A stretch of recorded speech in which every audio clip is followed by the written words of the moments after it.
Welcome guys to another YouTube video here on the Lazy channel. Today we are going to review every single core keeper boss there is, and we are going to review my opinions, my tips and tricks for beating them, and just frankly how to make sure to guarantee your survival during these boss fights, because all these boss fights, they can be a bit troublesome, but with my helpful guide you won't die once.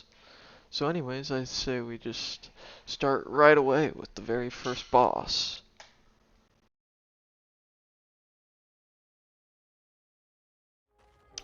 Okay, I'll be completely honest. Glurch is a cakewalk. You can beat Glurch with frickin' copper armor, which is the first armor in the game. There isn't really much to go over with Glurch.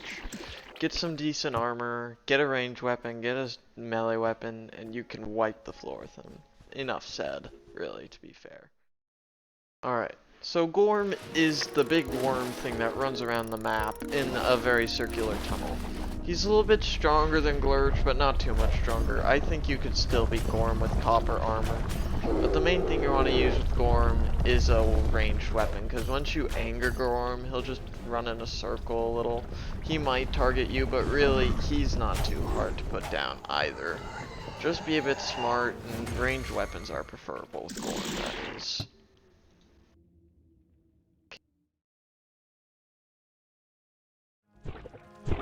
Alright, so Hive Mother is one of the first unique bosses, I think. She is a stationary object. You can actually get up real close to her without angering her, but once you anger her, she'll wake up and she'll start spitting acid on the ground, and she'll summon her larvas, and that's the whole fight. She actually doesn't do any... I don't think she actually attacks you, she just spits acid and summons. But Hive Mother, back to her, she's pretty easy.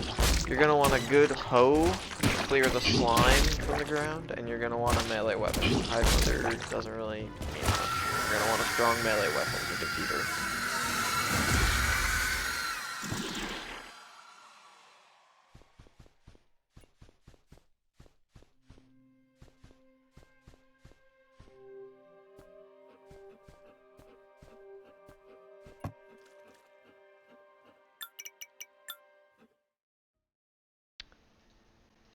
Okay, so in this video I'm not actually going to fight Malgus. This is a really quick section. I'm just going to show off his little arena so you can identify it. I'm not going to fight Malgus. I don't have the materials to fight him. As you can see, you're going to need 10 of those crystal shards. Malgus uses a lot of fire, so you're going to probably want some healing potions. Alright, Azos the Sky Titan. This is the first Titan you should face after you kill all the bosses in the inner ring. Azos is a bird in the Azos biome, and Azos' main quirk is they are gonna summon a bunch of death lasers, and it's basically you gotta dodge all the attacks. Also, you don't see this in this footage, Azos will summon boulders that will heal Azos, kind of like Ender Dragon crystals. You're gonna want to destroy those crystals, but Azos, you're going to want to deal damage really quick at the start. A very strong melee weapon is preferable, but Azos is pretty easy. I really destroyed Azos in this clip because I've got endgame gear, but honestly you could skip all the Titans and fight all the Titans with endgame gear, so you could do that if you wanted, but that's Azos.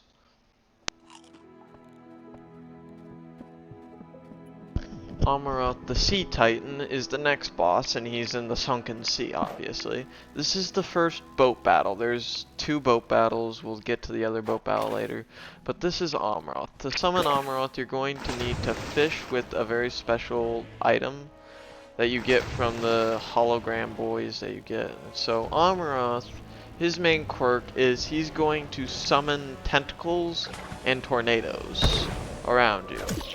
Now Amaroth I would probably recommend having healing potions for, because if you're fighting Amaroth for the first time with sunken sea level gear, he is going to body you, so you're going to want some healing potions prepared for this fight, and a really good ranged weapon.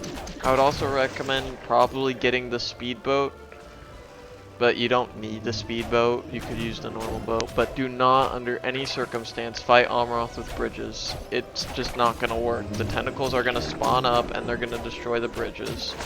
When you're in the boat you can kind of ignore the big tentacles, they don't really matter too much, you can just dodge them. but the tornadoes are actually going to pull you in and twist you around, kind of like twisters, probably why they're called that. But Amaroth, he's pretty tanky. If you're fighting Amaroth with Sunken Sea level gear, he's definitely one of the hardest bosses, but with endgame gear, you can pretty easily dispatch Amaroth. But you're just going to want to be careful, you're going to want to be smart, you're going to probably want to keep some healing potions, like I've said. Ranged weapons, yeah, you can fight Amaroth with melee damage, but because he jumps around the arena, it's not always the most viable strategy. But yeah, you can attack him with your melee weapon. What else is there to say? Amaroth, pretty strong. Definitely one of the more entertaining bosses. He's actually one of the only bosses, I think, that drops the floating Titan chest, which you can see here. That's pretty cool. But anyway, yeah, that's Amaroth the Sea Titan in a nutshell.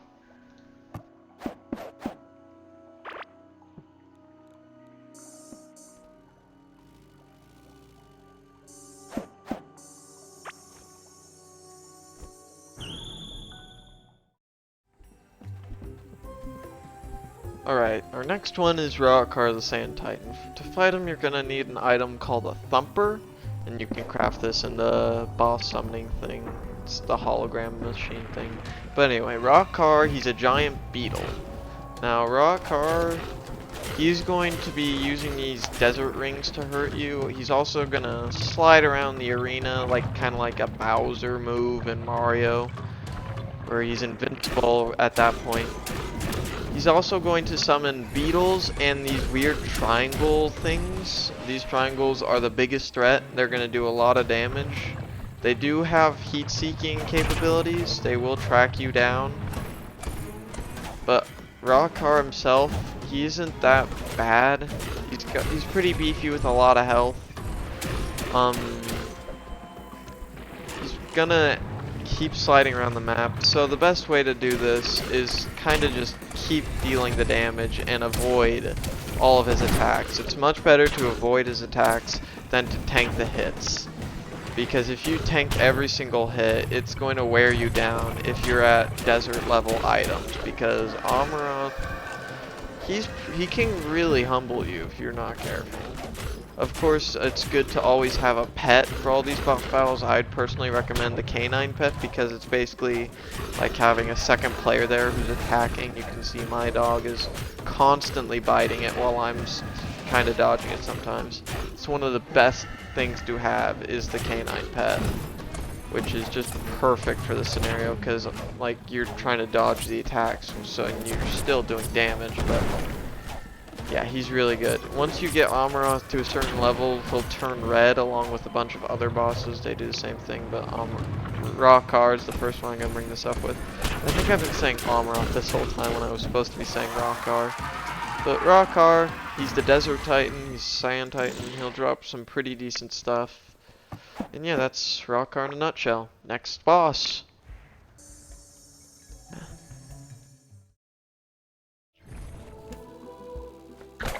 Alright, the Atlantean Worm is the newest boss to Core Keeper as of this recording. In order to fight him, you're going to need to go to the Sunken Sea and place down that bait pillar that you see. If you're close enough to the worm, he'll come charging straight at you. And this is the second boat fight. This is also almost entirely a ranged weapon fight, because the worm has shields and there's only very few spots where you can actually do damage to the worm. And that is in those little blue cracks that you can see on the screen. They also have health bars. Everywhere else, it doesn't do any damage to him. He's just invincible everywhere else. So the best way to fight the worm is with a very strong ranged weapon. You're also going to want the speeder for this, absolutely. For Amaroth, is just a suggestion to use a speeder. This is definitely you want a speeder. I've never fought him with a normal boat, but the speeder is just so useful. So the quirk with the Atlantean Worm is once you break as part of the weak points, it will split in half. And the smaller ones, you want to go after the smaller parts of the worm first, because they'll be electrified. And once they shoot those electric beams, those electric little beam things, those lightning balls, they do damage. Even with endgame gear, they can do a pretty good amount of damage. I mean, I've got 1,000 health, and it can take like 100 off. Not to mention, dodging is very important with this fight. You're gonna want to not try to run into these worms, because they got pretty good melee damage by just touching them. Once you get worms to a small enough size, you can actually just hit them without it having any shield. So it's way easier to go after the smallest one first. And that's what you're going to want to do. You're going to want to target the smallest one. You're going to want to get it broken down. You don't want to be making hundreds of worm parts. You're going to want to try to destroy the smaller pieces and keep it all contained. You don't want any more than 3 worms alive at all time. You don't want to get up to like 5, because that'll just be chaotic and really hard to control. That's the most important part of this battle, keeping the worm under control. If you're under control, you got this.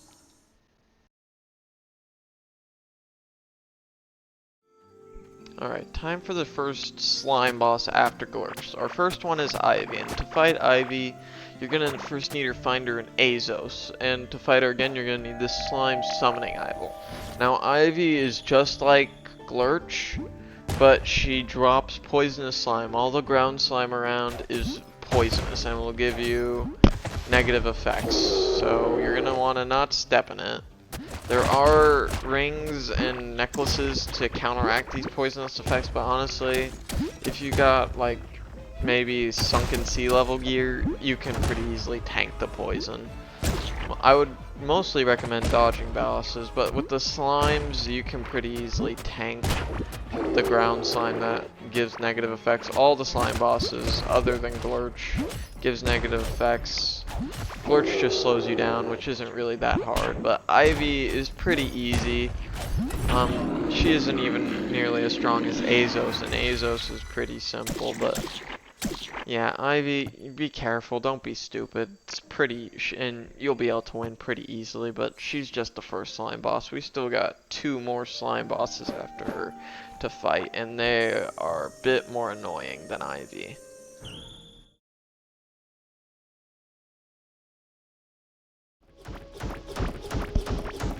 Morpha the Aquatic Mass is the only land battle boss in the Sunken Sea. You don't need a boat for Morpha. But the Morpha's little quirk is that the slime you stand on basically has ice physics.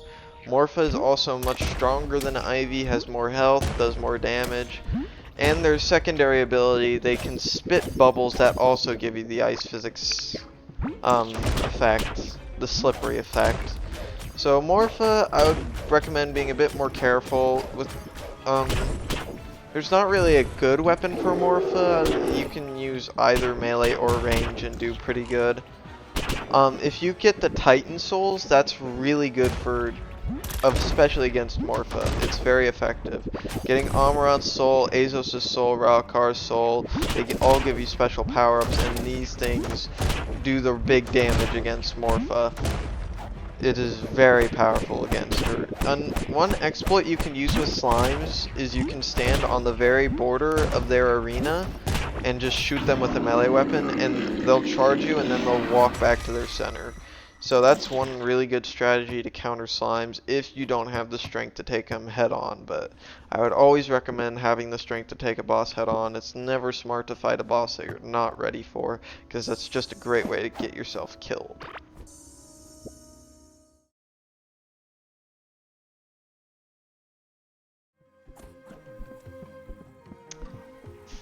Alright, our final boss, Igneous the Molten Mass. Igneous is found in the desert, in the lava biomes. There's little spots of the desert that are volcano lava biomes. And now Igneous is by far, in my opinion at least, the hardest boss. In fact, I'd say it's harder than Atlantean Worm, because you can dodge all his attacks. Igneous, he's pretty hard to dodge, because if you do not have the cosmic armor that makes you immune to fire damage, you are going to take fire damage fighting Igneous, and that is never a good thing. All the ground slime in Igneous's biome will give you burn damage and slow you down, so it's really good to clear it all out. But it's hard to clear it out the first time you're fighting Igneous, because Igneous will already be there the first time you show up. Igneous by far has the most health out of all the slimes bosses and the most power. I'm hitting Igneous with like a max level sword, and it's still not doing too much to him. So Igneous, it's definitely good to keep your distance. Don't get hit by Igneous. If you get caught by Igneous, he is going to do damage. I'm almost maxed out with this character, and even still, I'm cautious around Igneous. Igneous is nothing to play around with. He's very powerful, he can do fire damage, and he's got a lot of girth to him. He's a very big molten mass. The name is very fitting. Igneous is by far the most fun boss to Core Keeper. And he's just a blast. It is always so fun to fight him the first time because you actually have the stress of dying, because even with max level gear, you could still die to Igneous. He's an actual threat. But that's pretty much Igneous in a nutshell. I mean, there's not really much else to say about him. Keep your distance. Probably have the Cosmic Armor from the Shimmering Frontier so you can get that negates burn damage. But overall, there's not really much advice I can give about him. You're just gonna need to do damage to him. Ranged weapons are better. I'd use the Solarite crossbow. But overall, that's Igneous. But that's the end of this video, guys. I hope you liked it, and if you do, please like or subscribe, because this channel hasn't been doing so hot lately. It's been rough, guys. Please, I don't want to lose subs by making this video, you guys. At least don't unsubscribe. That'd be nice if you could, guys. Just